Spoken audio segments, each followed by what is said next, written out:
Hey, here we are, thoughts from the office, Redneck's Pride Outdoors. New Jersey's bow season is full-fledged into it. We're in our regular bow season where we don't have to kill a doe first, we can kill a buck. And it's still hot as snot, you know? It's still hot. So it makes it rough for me to want to get out there and hunt. Plus, I still got a couple shows to do, and once I get them done, then I'll think about hunting.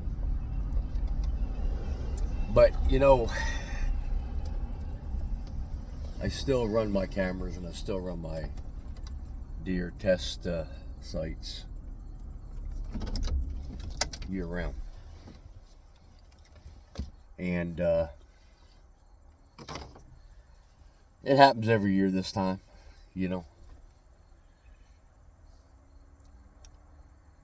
Everybody waits to find their deer stand the last 3 weeks before the season, the 4 weeks before the season on public land.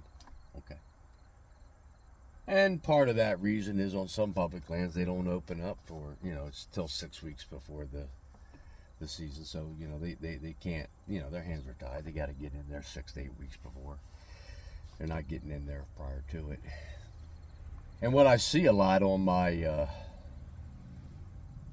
deer test sites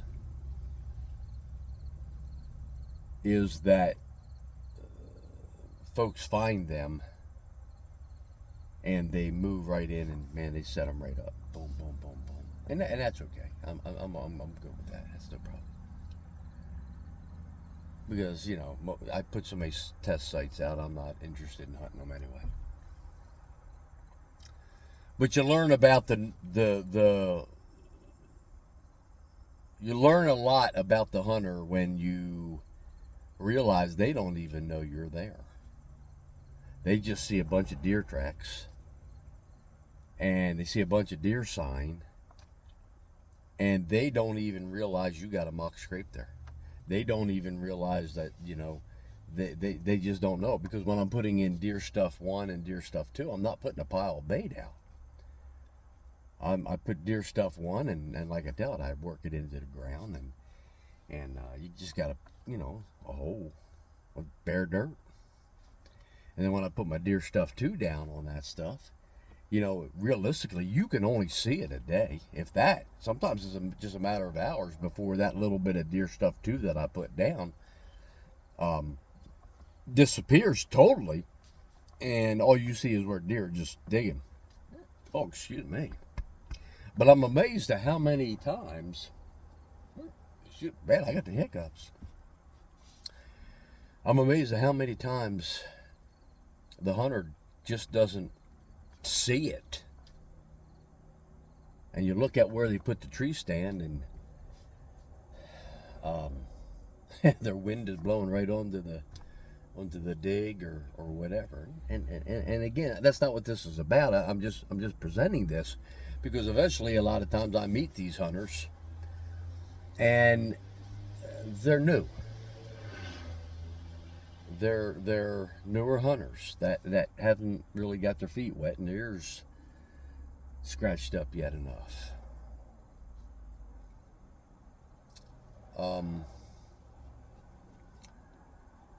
I'm also amazed at how many deer hunters come in to a spot and see a deer stand and then set their deer stand up because it's public property. They can. And I think what bothers me the most about that isn't that they're taking a spot. It's they're not thinking, how many times is that spot being hunted? You have 2 deer stands within 30 yards of each other. They're not thinking, I wonder how many times this is being hunted. Because what I find is the easier the stand is to find, the less experience the hunter is putting it in. Which means what? That hunter that originally had that stand there is probably going to hunt it a lot. And the guy that's coming in and knows the stand is there, but he's saying it's state property. I'm just going to hunt it anyway because I'm allowed. That's just pure idiotic, stupid nonsense. But you're entitled to it. But they say, I'm going to put the stand in, and I'm going to hunt it, and I don't give a hoot no matter what. And that's fine. Again, like I said, it's fine. Except for you wonder why you didn't see any stinking deer.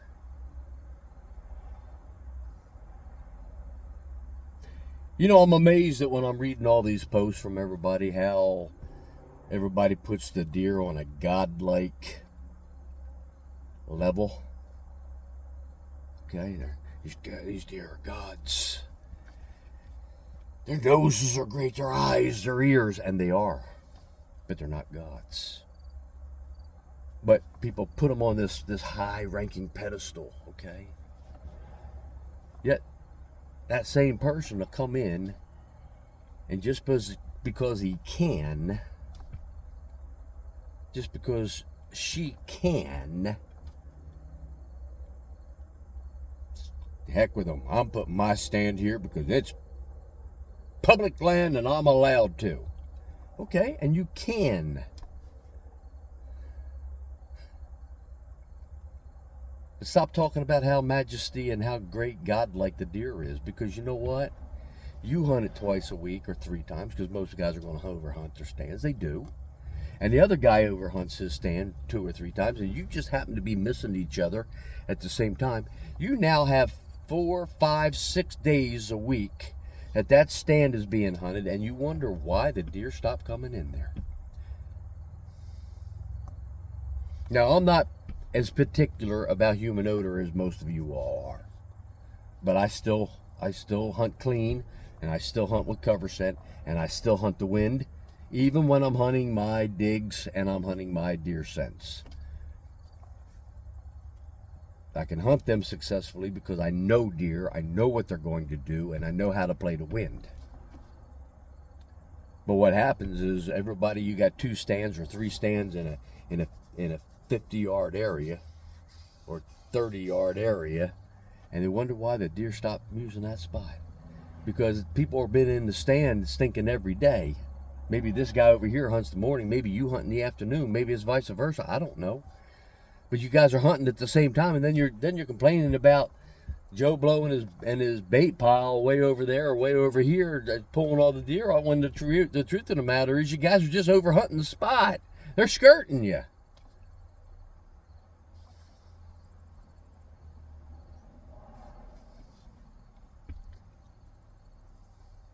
I learned early on, as a young pup, greenhorn, deer hunter,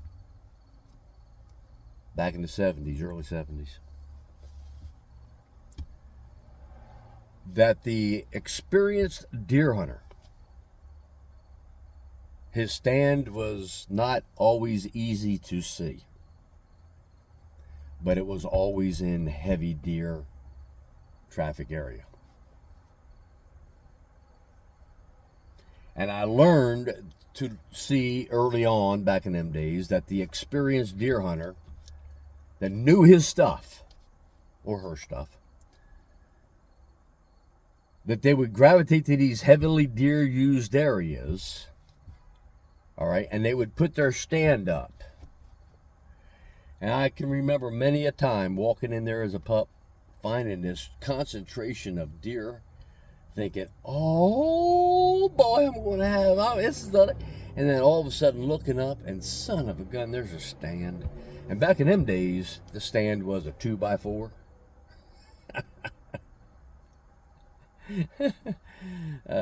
Ladder stand, yeah, it was a wooden ladder stand. They was the real experienced guys, man, because they went and built a ladder stand and left it there. Or you look up and you see a wooden stand that was built. Yeah, we built wooden stands, and yeah, a lot of those stands are still there, rotted, and I wouldn't get into them. The trees are still kicking.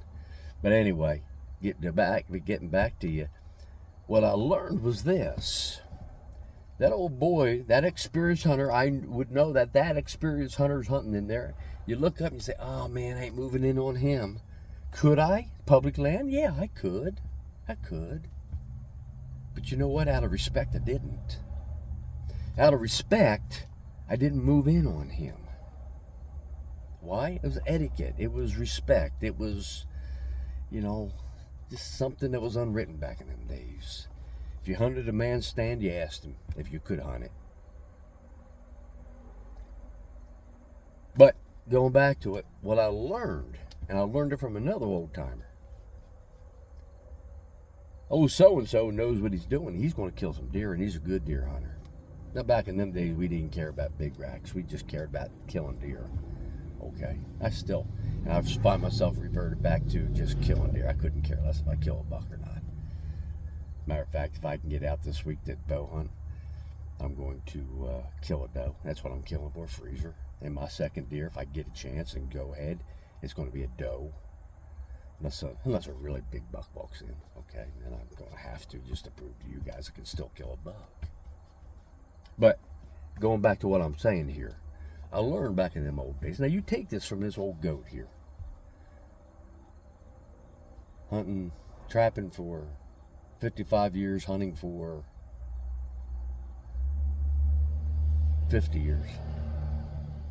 Started trapping before I hunted. Started trapping at 10. Okay. Started really deer hunting at 15 is when I really started. 14, I guess I started, but you know what happens at 14. You ain't much of a deer hunter, But anyway, getting back to it, what I learned from those old boys was this. Old Joey there is a really good deer hunter, and he knows what he's doing, so he picked that spot for a reason. Now, what you do is you pick up on that predominant downwind side, and you move off of him 150 to 250 yards. You move off of him downwind on them major trails that's coming in. And if he's got two major trails coming in on that predominant wind, then you get in between them. But you move off 150 to 250 yards. Okay? You're not cutting him off. You are, but you're not. Okay? You're giving him his respect. You're giving him his distance. But you're also working off of what the man knows. The man knows what he's doing, or the woman knows what they're doing. So they're there for a reason, and they're going to work the predominant wind most of the time. Not all the time, but most of the time.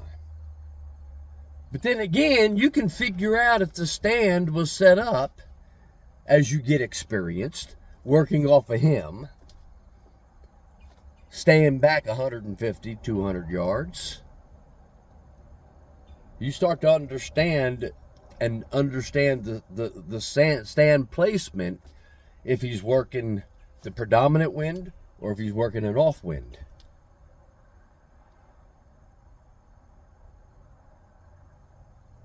Stand placement is probably as technical as trapping.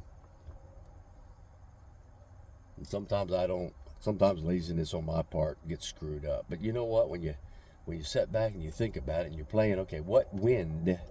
Here's the trail. Here's the trail. I got 4 trails coming into this one spot. What wind do I want to hunt this on? And that decision on what wind I'm going to hunt it on comes in as where are the deer coming from for the majority of the part, and where's their bedding area and where they're going to feed. Or is this the feeding area, or is this right outside the bedding area? You see, understanding your deer behavior is critical. Not just going into the woods and seeing a bunch of deer tracks. You're also going to notice that your bigger bucks, your better bucks, on public land, they don't follow all the time the same route as your doe and your yearlings and your fawns. They're going to stay right off of them. Then as the rut comes in, then things change a little bit. But you understand what I'm saying here.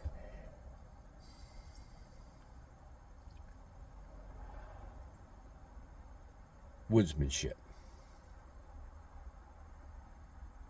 Take videos like this and other videos. This isn't a good video. I know that. I've been told that. I don't do good videos. It's okay. I do the video so I can get a write-off.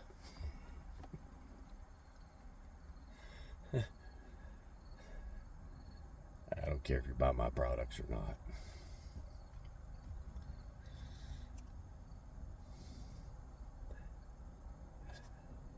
Woodsmanship.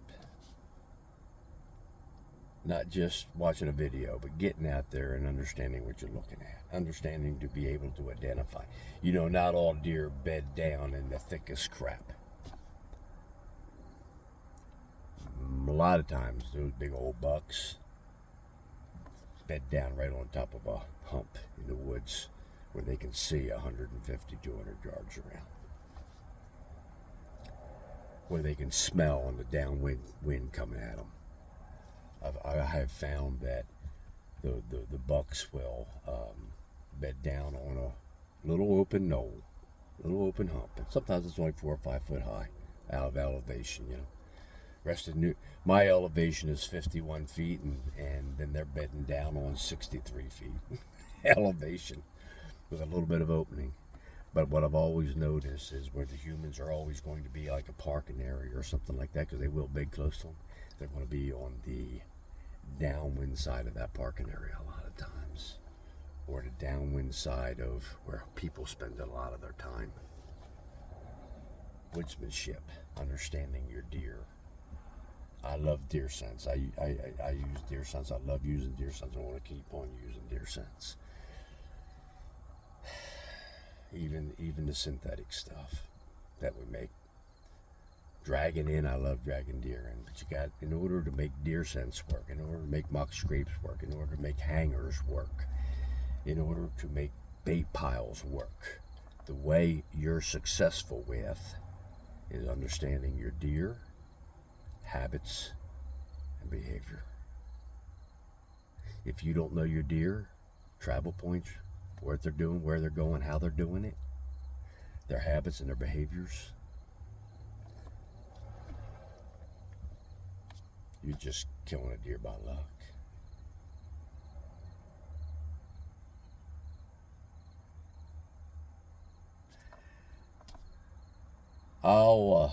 You saw that I was thinking about saying something, but you know what? I'm not going to, because I want you to buy my products.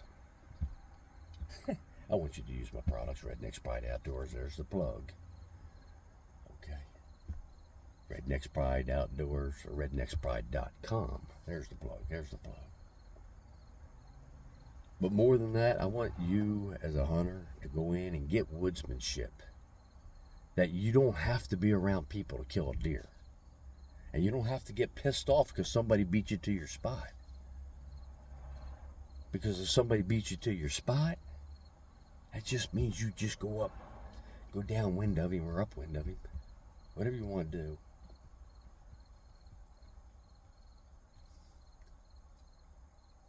But you know most of the time where the deer's coming from, right? And if I got to explain that to you, well then, oh well. Well, I'm going to get going here. I'm going to leave it there. I haven't done a video in a few days, so Mink Fest is coming up.